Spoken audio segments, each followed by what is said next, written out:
नमस्कार दोस्तों, स्वागत है आपका माय कॉमर्स लाइब्रेरी में। आज का हमारा टॉपिक थोड़ा सा एकेडमिक पॉइंट ऑफ व्यू से है।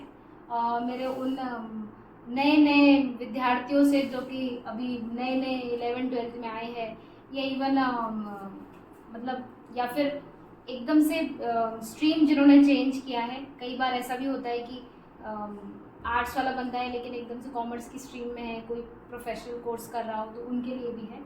ठीक है, आज का हमारा टॉपिक है अकाउंटिंग प्रोसेस। अकाउंटिंग प्रोसेस को समझने के लिए पहले ये समझिए अकाउंटिंग क्या है। अकाउंटिंग बेसिकली क्या है कि आपका पूरी कंपनी में, वाणिज्य में, आप कोई एक बंदा बिजनेस चला रहा है तो उसने पूरे साल में जो उसने परचेज की एक्टिविटी करी, सेल की करी, माल खरीद के बनाया, लेबर के पैसे दिए, जो भी खर्चे किए, वो पूरा जो भी उसका व्यवधान था किस लिए था? नेट प्रॉफिट कमाने के लिए। तो उसने जितने भी ट्रांजैक्शन किए पूरे साल में, उसको याद तो रहने वाले हैं नहीं। अगर वो याद नहीं रहेंगे तो साल के अंत में जब वो एनालाइज करने बैठेगा कि मैंने नेट प्रॉफिट कमाया है कि लॉस कमाया है, वो कैसे एसेस करेगा? तो उसके लिए जो डेटा तैयार होता है वो है अकाउंटिंग प्रोसेस। ठीक है, अकाउंटिंग है वो चीज़। मतलब आपने हर एक एंट्री करी, जैसे कोई खर्चा किया तो लिख दिया, जैसे कोई इनकम कमाई तो लिख दिया। तो वो जो हम लिखते हैं, उसको रिकॉर्ड करते हैं, वो है अकाउंटिंग बेसिकली। अकाउंटिंग प्रोसेस क्या है? ये ऐसा प्रोसेस है, जैसे मैंने बताया कि एक व्यापारी जब बिजनेस कर रहा है तो वो प्रॉफिट कमाने के लिए कर रहा है, लॉस इंकर करने के लिए नहीं कर रहा। लेकिन जब वो एक एक ट्रांजेक्शन होता है तो उसको रिकॉर्ड करता है। उस रिकॉर्डिंग से जब एंड पॉइंट पे आता है कि मेरे पूरे साल का मुनाफा क्या है या लॉस क्या हुआ, तो वो जो प्रोसेस उसमें इन्वॉल्व होता है वो होता है अकाउंटिंग प्रोसेस। ठीक है, अकाउंटिंग प्रोसेस में क्या क्या इन्वॉल्वमेंट है? 4 बिल्कुल सिंपल से वो है। एंट्री ऑफ ट्रांजेक्शंस, दूसरा है अपना लेजर पोस्टिंग,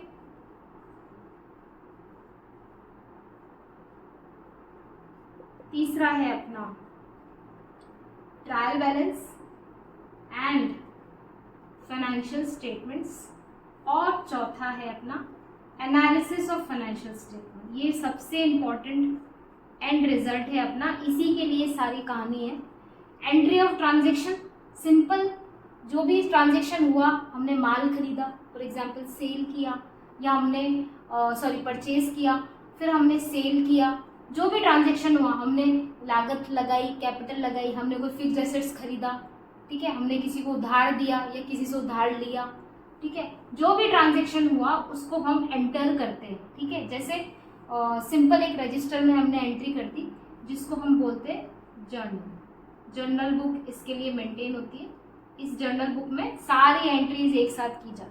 ठीक है, बुक नहीं बोलेंगे हम, एक तरह से जर्नल ही बोल देते हैं। देन उसके बाद लेकिन एक छोटा व्यापारी है, तब उसके लिए तो इजी है, वो लेजर पोस्टिंग नहीं भी करे। लेकिन एक मीडियम स्केल का अगर व्यापारी है तो उसके डेली के ट्रांजेक्शन अगर मान लीजिए 50 या 100 है, तो पूरे साल में कितने सारे हो जाएंगे। तो लेकिन जब वो सारे रजिस्टर में एक साथ डेट वाइज एंट्री कर रहा है और उसको साल के अंत में एक साथ उसको काउंट करना है कि भाई मेरी कितनी टोटल सेल हुई, कितनी टोटल परचेज हुई, मेरा टोटल खर्चा कितना हुआ, तो वो पूरी रजिस्टर में डेट वाइज एंट्री में एक लिखने बैठेगा कि अच्छा ये मेरी सेल हो गई।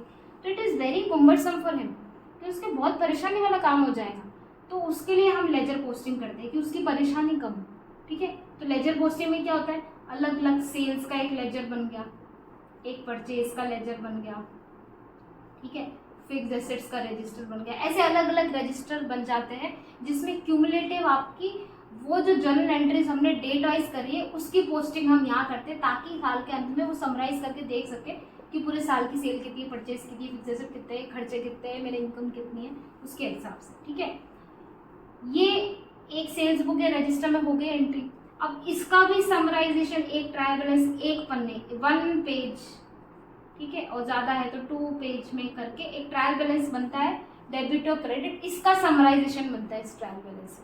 ठीक है। इस समराइजेशन से फाइनेंशियल स्टेटमेंट बनते हैं। फाइनेंशियल स्टेटमेंट में क्या, बैलेंस शीट और पीएनएल। पीएनएल में आप पूरे साल का प्रॉफिट या लॉस हमारा पता चलता है ड्यूरिंग द ईयर, ठीक है। और ये इसमें जो प्रॉफिट और लॉस आता है वो जाता है हमारे कैपिटल में, जो हमें बैलेंस शीट पोजीशन बताती है एज ऑन डेट, मतलब हमारी एसेट और लायबिलिटी की पोजीशन एज ऑन डेट, ठीक है। ये बनने के बाद में इन फाइनेंशियल स्टेटमेंट का एनालिसिस होता है, ये जानने के लिए कि हमने जो नेट प्रॉफिट कमाया कितनी परसेंटेज में कमाया, कम कमाया कि ज़्यादा कमाया, एनालाइज होता है ट्रेंड के हिसाब से हुआ कि नहीं, किन खर्चों में हमें कम बेशी करने की ज़रूरत है या किन इनकम में हमें कॉन्सेंट्रेट करने की ज़रूरत है, किन एक्सपेंसेस में, फॉर एग्जांपल एडवर्टाइजमेंट एक्सपेंसेस में हमने देखा कि भाई एडवर्टाइजमेंट का एक्सपेंस बहुत कम हो रहा है, इसकी वजह से हमारी सेल में इफेक्ट आ रहा है।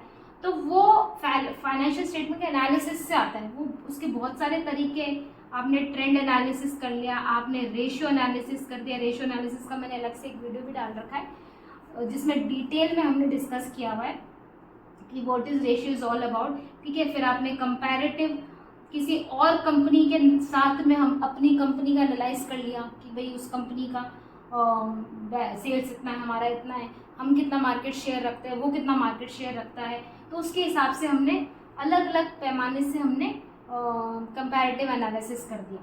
तो ये कुछ तरीके हैं। तो ये पूरा जो प्रोसेस है इसको बोलते हैं अकाउंटिंग प्रोसेस। हमेशा ध्यान रखिए, आप चाहे कोई भी प्रोसेस में हैं, हमेशा ध्यान रखिए, कोई कुछ भी करते, इवन आप एक सिंगल एंट्री भी लिखते हैं ना, तो हमेशा ध्यान रखिए कि उसका इफेक्ट मेरे एंड फाइनेंशियल स्टेटमेंट में क्या रहेगा।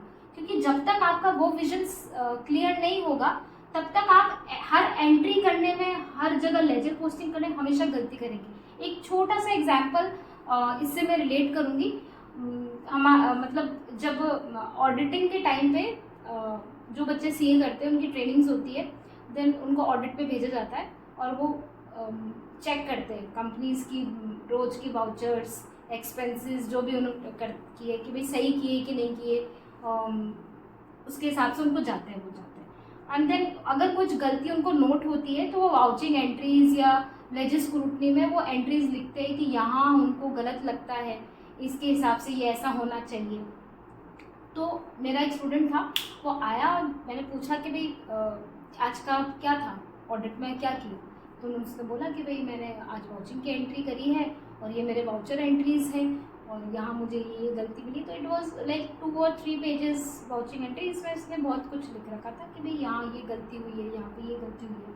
तो मैंने सिर्फ एक सिंगल क्वेश्चन पूछा कि ठीक है, आपने लिखा, आपने चेक किया, बहुत अच्छी बात है, इतनी सारी एंट्रीज निकाली कि भाई आपको लगता है कि यहाँ गलती करिए, आप बस ये बताइए कि इसका इफेक्ट कहाँ पर है।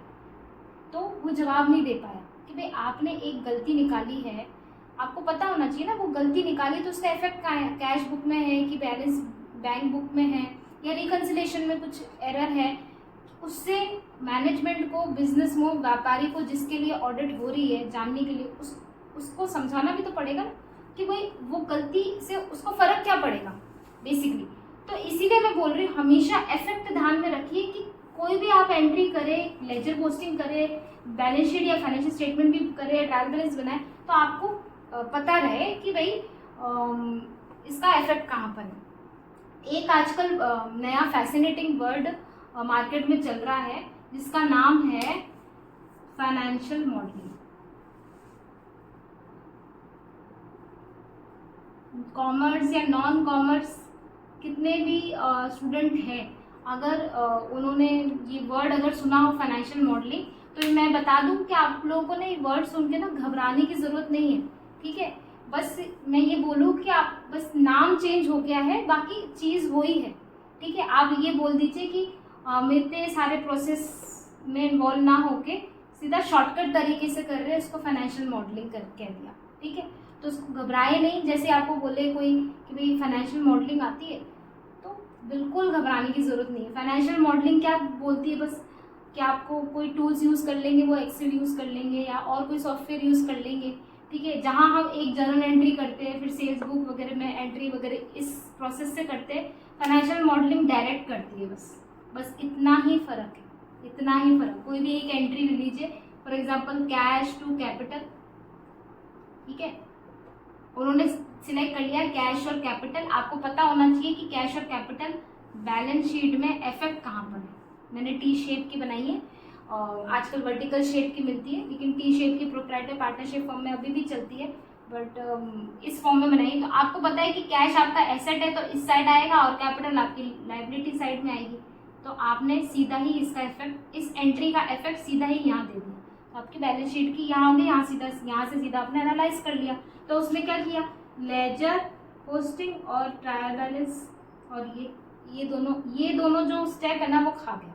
लेकिन यहाँ पे जाने से, इस टर्म पे जाने से पहले आपको ये टर्म्स पता होने चाहिए, क्योंकि जब तक ये नहीं पता होंगे ना तब तक आप कभी बाय हार्ट नहीं कर सकते कि भाई आप एंड इफेक्ट क्या है। ये तो बहुत सिंपल सी एंट्री थी, कोई कॉम्प्लेक्स एंट्री होगी तो it will be very difficult for a non commerce student also कि भाई ये टर्म से आप डायरेक्ट एंड पॉइंट पे आए।